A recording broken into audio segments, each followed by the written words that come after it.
All right, Kellie is here this morning because it is Hospice Radio Thon. It's coming up tomorrow. For those who don't know, how does Hospice Radio Thon work? So we broadcast live from our building in Potsdam from 8 to 3.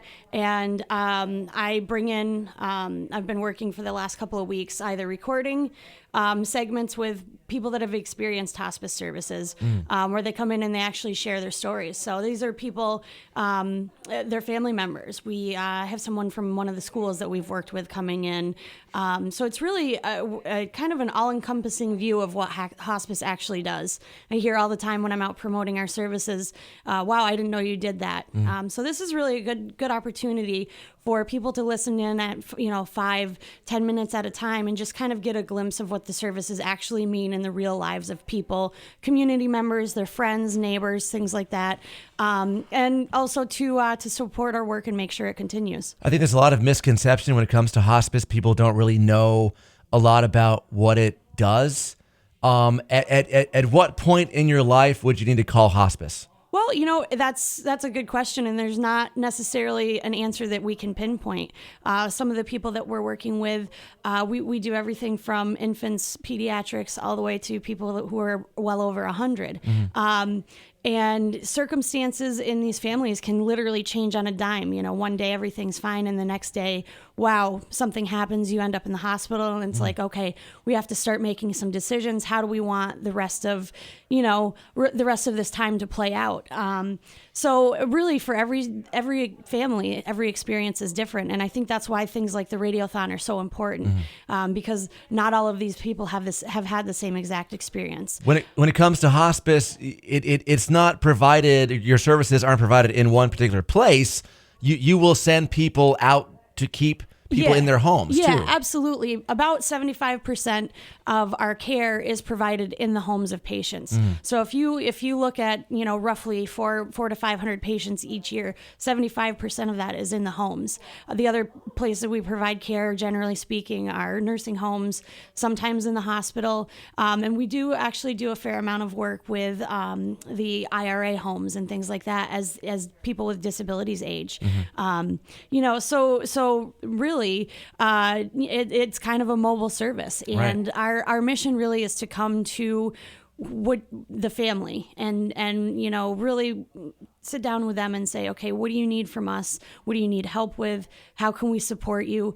And come up with a plan of care that is going to work for that family, and it's going to provide them with the most support that they need, and really address the needs of the patient, keeping them comfortable, and really just working to make sure that that a difficult time is maybe a little bit easier. When it comes to fundraising, what do you need the money for?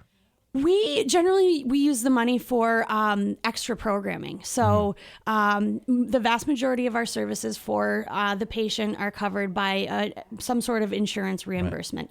Like I said, we tailor a plan of care based on the needs of the patient and the family, and sometimes the care that we provide exceeds what we're reimbursed for. So that's one of the big things that we use fundraising for. Other things are our programming in schools. We will go to a school if there is a tragic death of a student or a teacher or a coach within that community, and help the school and the community deal with that loss. Otherwise, there's really no support that is available for those people. So they're left to just kind of deal with it on their own. And that's a service that's provided uniquely by hospice. And we're one of the only programs in the state that does that. So for us to be able to look at the needs of not only the people on our service, but really look at the needs of the community as a whole and say, who is experiencing grief? What are some of the other experiences that people are having that we have knowledge on and that we can provide assistance and support?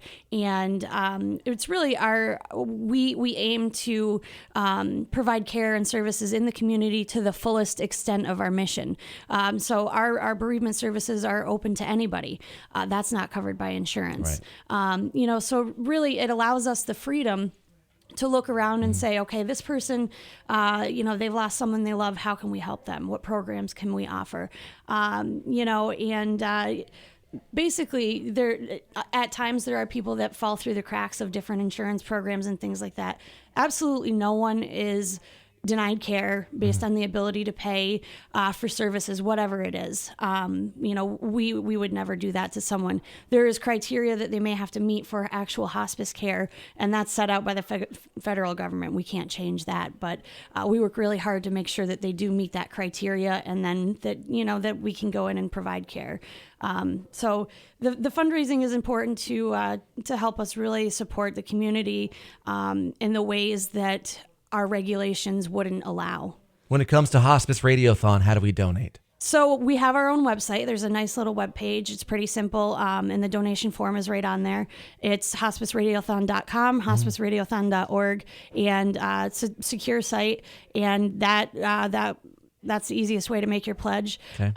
There's also information. There'll be information on there for a text to donate. We'll put that on our Facebook page.